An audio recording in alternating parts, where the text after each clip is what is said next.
Kaya niya siguro, Mr. Maravillas, pinalibutan na yung Davao Region ng Armed Forces. Sunod niyan, Mr. Maravillas, yung PNP na.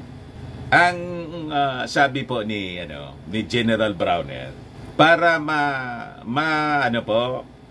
masupla ang anumang infiltration ng enemies. Siyempre Mr. Maravillas, hindi man sasabihin yung totoong motibo.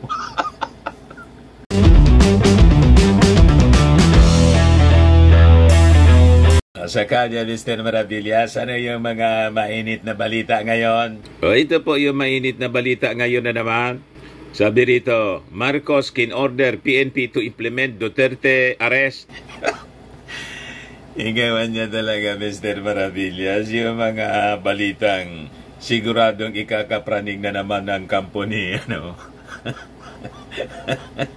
ng kampo ni Digong. Hindi na nga niya makatulog si si Harry Roque. Madamang pati si dating Pangulong Digong hindi na rin makatulog kasi sige po ang palabas ng mga reactions tungkol sa issue ng ICC. Paano niya, Mr. Maravillas, na makatulog pa niyan si Digong na based sa sa survey ng SWS Social Weather Station, dumami na yung mga mamamayang Filipino ang gustong papasukin na.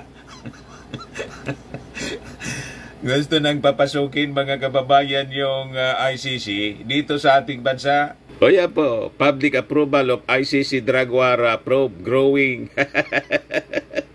Makatulog ka pa niya na yung mga mamamayang Filipino, pumapabor na po na si Digong kalad ka rin ng ICC papuntang Dahig.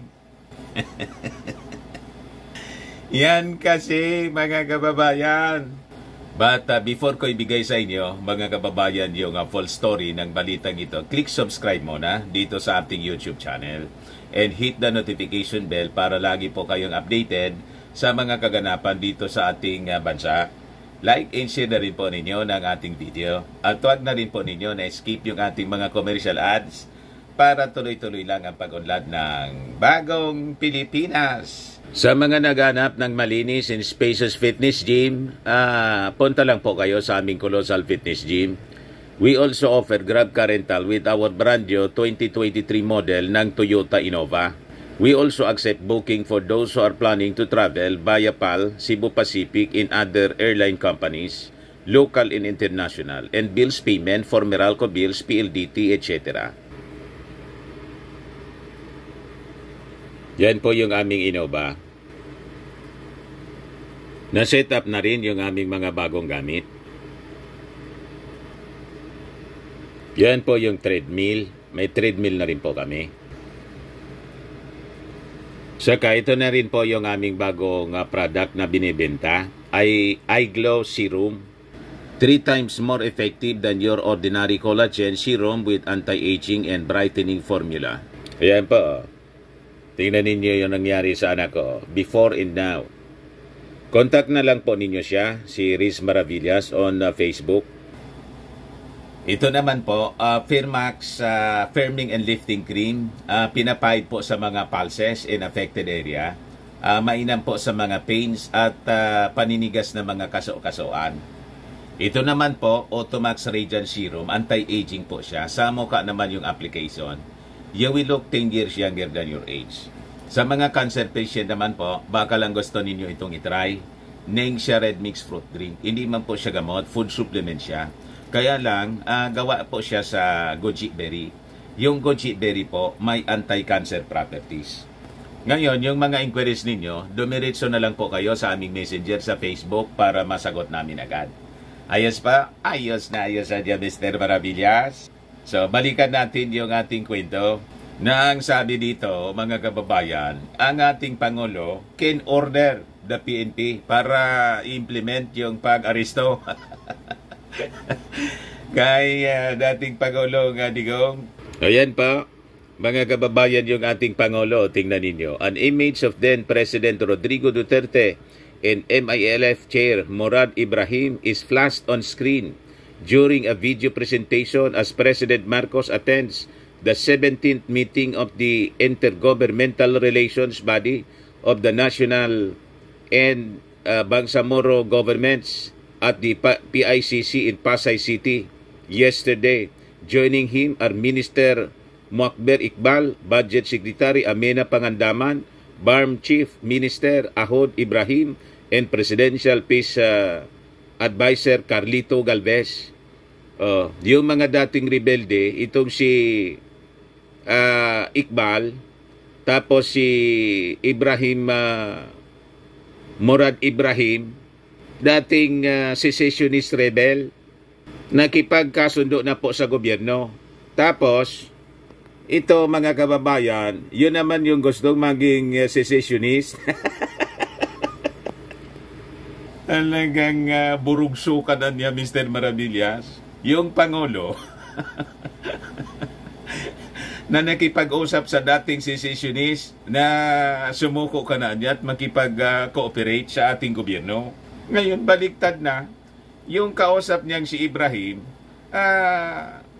sumanib na po. Kumampi na sa gobyerno na gusto nang makipag-kasundo.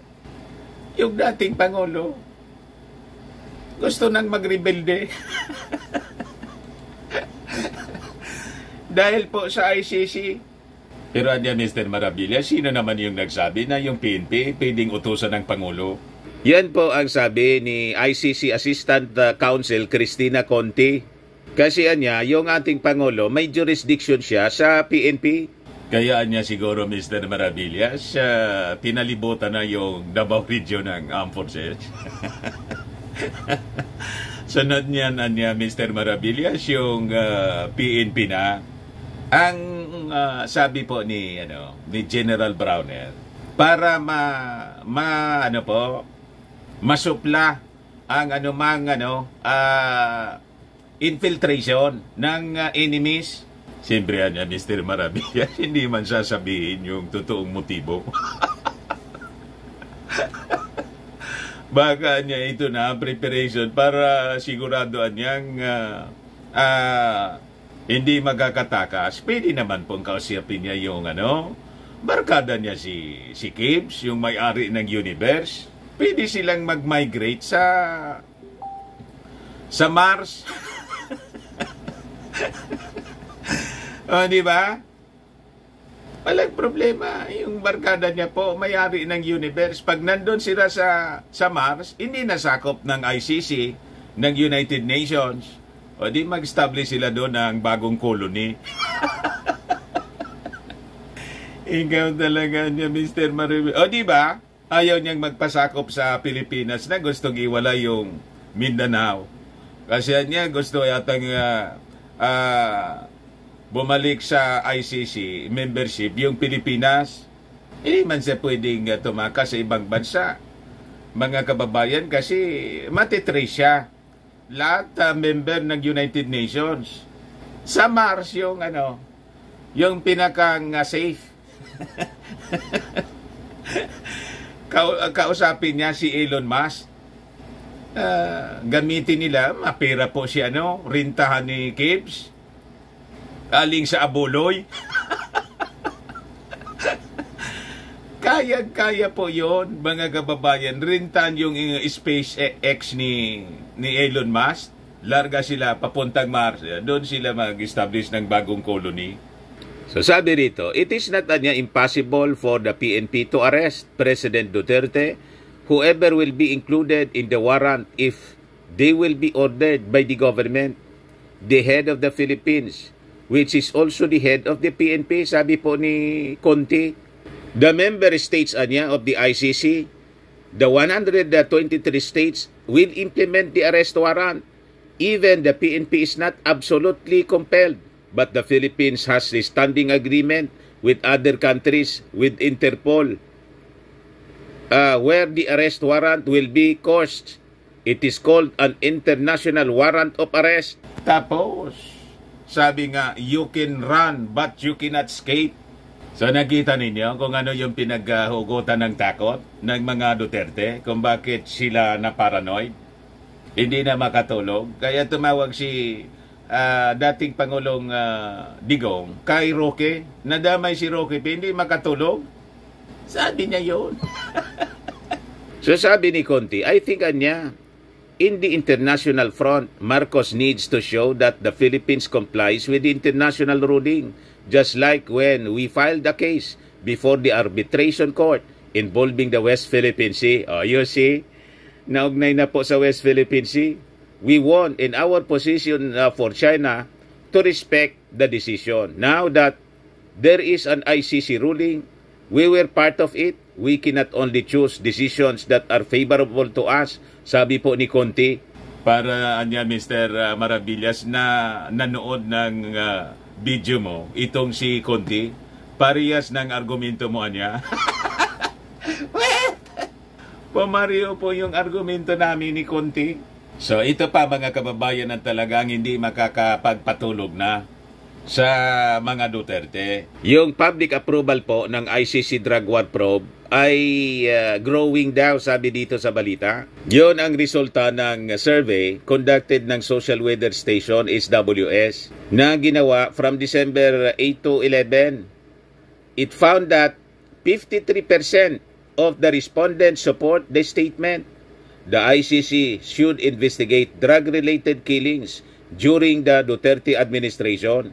It was composed of 25% who strongly approve and 28% who somewhat approve of the ICC investigation. Talaga niya Mr. Maravillas, nawala na yung support sa mga Duterte. Kung ibabase natin dito sa latest survey ng SWS, nawala na po na support kasi na-turn off sila, lalo nung pagmumurahin, tawaging bangag, at may adik tayong panguluan niya, sabi ni Digo, na-turn off po yung maraming mga Filipino.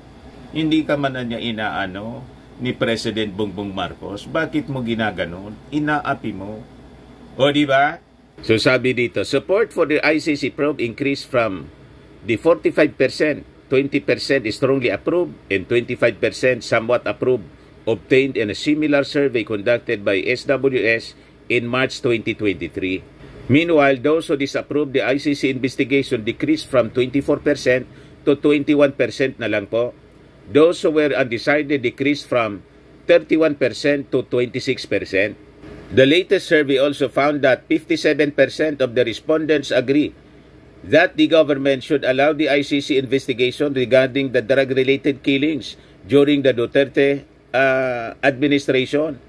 It was up 9 points from just 48% in March survey. 19% said the government should not allow the ICC investigation, down from 20%, while 25% were undecided, down from 31%. Ayun na lang mga kababayan, yung mga DDS supporters, pakunti ng pakunti yung mga DDS mga kababayan. Kaya sigurado, by 2025 po, talo ang mga DDS senators. Lalo na po sa sa 2028 presidential elections, talo sila. Iba kita niya Mr. Maravillas, mataas yung ratings ni Inday. Masasagot siya ni Brother Benji Contreras. Sabi ni Tito Benji sa kanyang post 2 hours ago, the most trusted at highest performing government official daw niya si Sara. Katotohanan ba ito o fake news? Ano bang remarkable and extraordinary accomplishments niya as VP or DepEd Secretary? Pakipaliwanag nga. At wala akong maalala man lang kahit isa. Ayan po sabi ni Tito Benji Contreras. Tama nga naman si Tito Benji. Ayan man lang po mga kababayan yung ating short video. Ako po si Dante Maravillas. Bye-bye. God bless.